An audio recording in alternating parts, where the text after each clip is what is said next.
আমরা ঐক্যমতে পৌঁছেছি যে প্রয়োজনীয় সংস্কার হওয়ার পরই এই বর্তমান অন্তর্বর্তীকালীন সরকারের দায়িত্বেই সংস্কার সম্পন্নর পরেই দ্রুত সময় জাতীয় নির্বাচনের পরিবেশ তৈরি করা, জাতীয় নির্বাচন হওয়ার ব্যাপারে আমরা ঐক্যমতে পৌঁছেছি। আর একটা এর সাথে আমরা বলছি যে জাতীয় নির্বাচনের আগে স্থানীয় নির্বাচন আগে হওয়ার ব্যাপারে এটা আমরা ঐক্যমতে পৌঁছেছি। নারী নীতি সংস্কার যে কমিশন, সেখানে ইসলাম বিরোধী এবং ধর্ম বিরোধী যে নিয়মনীতি এবং আইনগুলো নিয়ে আসা হয়েছে সেগুলো আমরা বাতিল করার ব্যাপারে ঐক্যমত আমরা পোষণ করেছি, একমত হয়েছি। ওয়ালটন আবারও মিলিয়নিয়ার অফারে ওয়ালটন ফ্রিজ কিনে আপনিও হয়ে যেতে পারেন মিলিয়নিয়ার। আর একটা বিষয় হলো যে যারা নাকি এ দেশ এবং এই দেশের মাটি মানুষের বিরুদ্ধে গণহত্যা, গুম, এক কথায় আমাদের দেশের টাকা পাচার বিদেশে, সাথে সাথে যারা নাকি ফ্যাসিস্ট চরিত্রের মাধ্যমে যে আমাদের দেশকে অশান্তি করেছিল, হাজার হাজার মায়ের করে খালি করেছিল, তাদের দ্রুত সময় বিচারের আওতায় নিয়ে এসে তাদেরকে বিচার করতে হবে।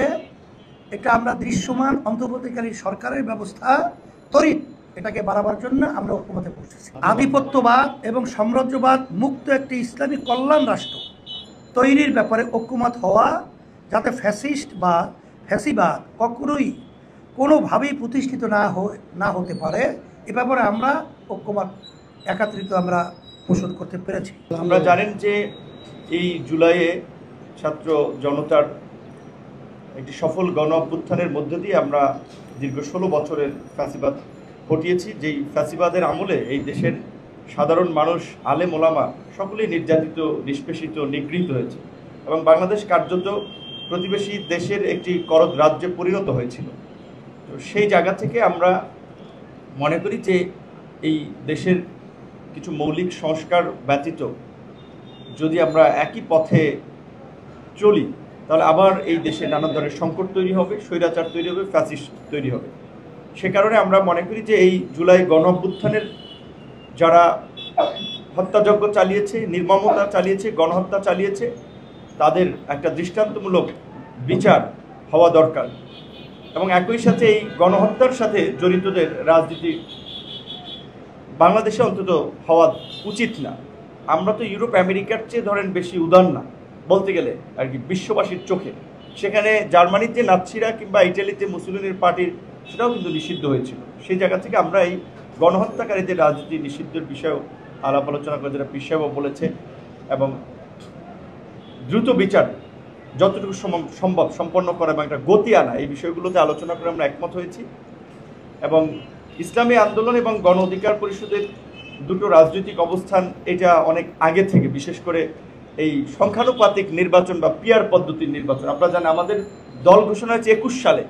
সেই 21 সালে আমাদের 21 দফা কর্মসূচির ঘোষণাপত্রে আছে যে ভারসাম্যপূর্ণ সংসদের জন্য এই সংখ্যানুপাতিক নির্বাচন।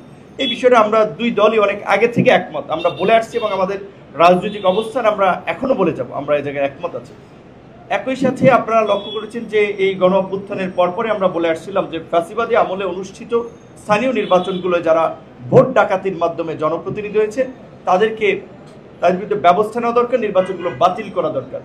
সেক্ষেত্রে স্থানীয় নির্বাচন অনেক ক্ষেত্রে আংশিক বাতিল হয়েছে, কিছু ক্ষেত্রে পুরোপুরি বাতিল হয়েছে এবং গত 8 মাসে স্থানীয় সরকারের প্রতিনিধি না থাকায় মানুষ কিন্তু ব্যাপক ধরনের সেবা পেতে ভোগান্তির শিকার হচ্ছে এবং কিছু লোক জোর জবরদস্তি করে এই সমস্ত জায়গাটা আধিপত্য বিস্তার করছে। সেই জায়গা থেকে আমরা বলছি এই স্থানীয় নির্বাচনগুলো হওয়ার মধ্যে দিয়ে জনগণ একটা স্বস্তি পেতে পারে। যেহেতু জাতীয় নির্বাচনের আগে সংস্কার হবে, তার জন্য কিছুটা সময়ের প্রয়োজন, জাতীয় ঐক্যমত প্রয়োজন, অন্তত তার আগে স্থানীয় নির্বাচনটা হতে পারে। এই বিষয়ে আমরা দুটো দল আমরা একমত হয়েছি। একই সাথে এই বাংলাদেশের যে বিশেষ করে ভৌগোলিক কারণে যে বিদেশি আগ্রাসন এবং আধিপত্যবাদী শক্তি সবসময় রাজনীতির কলকাঠি নাড়ার চেষ্টা করে, সেই ক্ষেত্রে ভবিষ্যতে যেন সেটা না পারে, এই জন্য আমরা আধিপত্যবাদ, আগ্রাসনবাদ ও সাম্রাজ্যবাদ মুক্ত একটি কল্যাণমূলক রাষ্ট্র তৈরির বিষয়ে আমরা একমত হয়েছি, যেখানে ইসলামী মূল্যবোধ বিরোধী, ইসলামী আদর্শ বিরোধী কোনো কর্মকাণ্ডকে আমরা নৈতিকভাবে সমর্থন করব না।